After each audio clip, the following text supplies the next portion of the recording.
Praise for one school's kindergarten readiness program during last week's school committee meeting.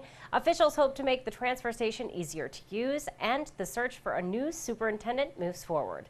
These stories and more on this episode of Barnstable Today. It's Monday, July 13th, 2015. I'm Sarah Mannel.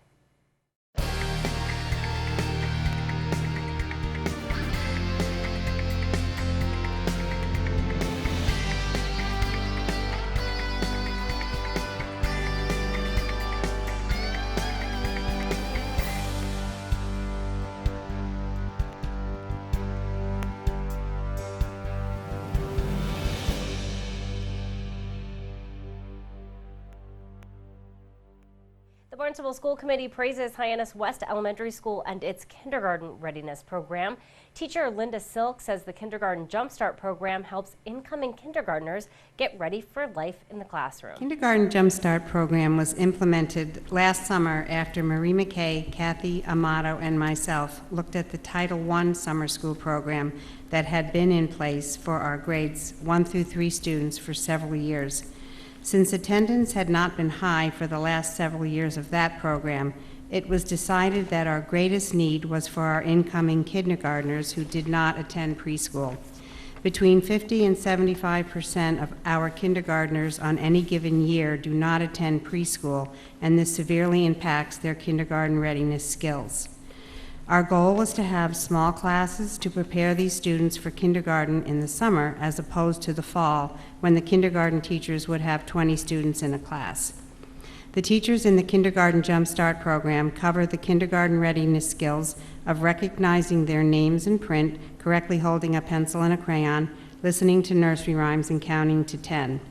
The social skills taught include walking in a straight line, sitting with legs crisscross in a circle, cooperating with other children, saying please, thank you, and I'm sorry, identifying other children and teachers by their names, using the toilet alone, wiping themselves, flushing and washing their hands, understanding the concept of raising their hand and waiting to be called on, cleaning up after themselves, maintaining self-control, making friends, and following bus rules for safety.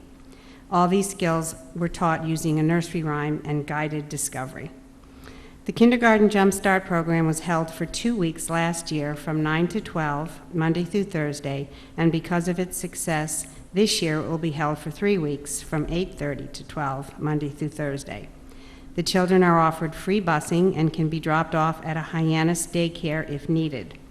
We share the AM bus with our 21st Century program, and we will have a third grader help with the Kindergarten Jump Starters for the morning bus ride, and the Kindergarten Jump Start staff all take turns riding the afternoon bus home with the students.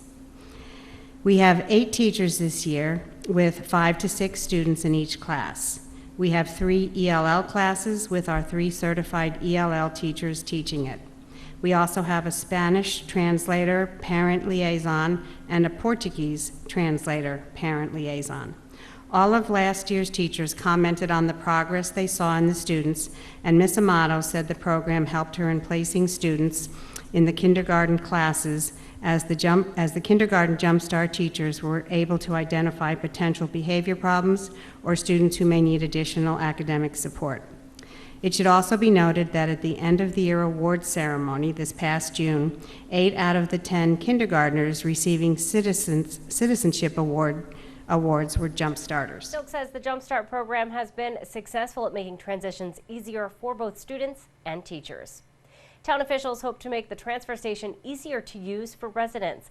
Energy Coordinator Richard Elrick says they are currently searching for engineering firms to evaluate procedures at the transfer station. We have recently issued a request for proposals to engineering firms to come look at the transfer station and to see if they can make some recommendations as to how we can improve the efficiency. We had preliminary pre-bid site visits that happened last week, and the bid responses are due July 16th. And you know, some of the things we're asking, or I should say that are included in the scope of services for the RFP, we want the engineers and the consulting firms to review the layout and operations of the facilities, look at the traffic flow, which is of particular importance, signage, lane markings, even the location of the buildings, the way station, excuse me, and then we're asking them to to essentially develop 3 different options, a lesser cost option, a mid-cost option, and a more expensive option. And the ultimate goal here is to create a facility that increases safety for the customers, efficiency of the operation, and really the heart of it is to see if we can also increase our recycling and reduce the solid waste that goes into that facility. So this will take a little bit of time. We expect to have the proposals. We expect to select a winning proposal, a winning bid, within the next month or 2. Ulrich says he expects to have a finished evaluation ready for implementation by the end of this calendar year. The search for a new superintendent continues. Barnstable This Morning host Sarah Colvin gets the latest from interim superintendent Bill Butler. So let's talk about the superintendent search. Of course, you are here because Dr. Mary Czukowski is not anymore. And so right. How are we progressing in that search? Well, we are making some progress. Last Thursday night, the school committee appointed a search consulting firm, and actually it's a joint operation, a joint venture by the Massachusetts Association of School Committees and the Cape Cod Collaborative.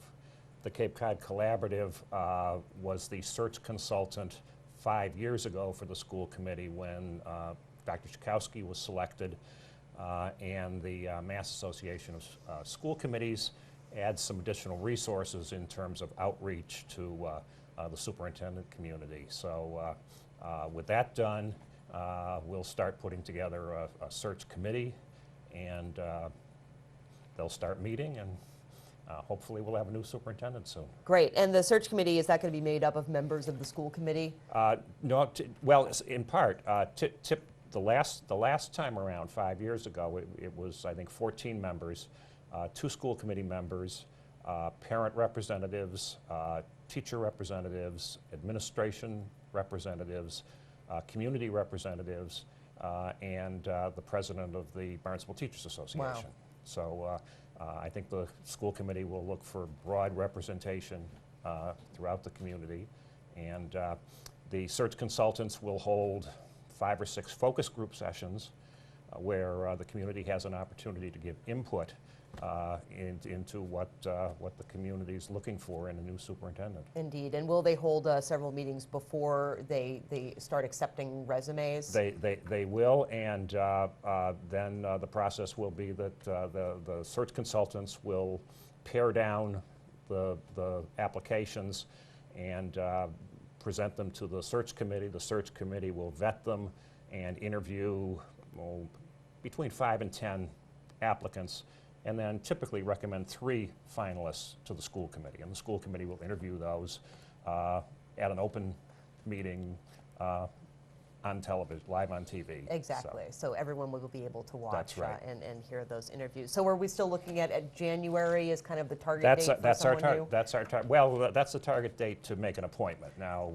when someone can start depends on their contractual obligations where they are now, and Exactly. We'll have to work that out. And typically that kind of coincides with the start of the school year. It does, Instead of typically. jumping in right in the middle. Well, we'll certainly continue to keep an eye on that. We do have a few meetings here at Town Hall. The Planning Board meets at 7 tonight in the Town Hall hearing room.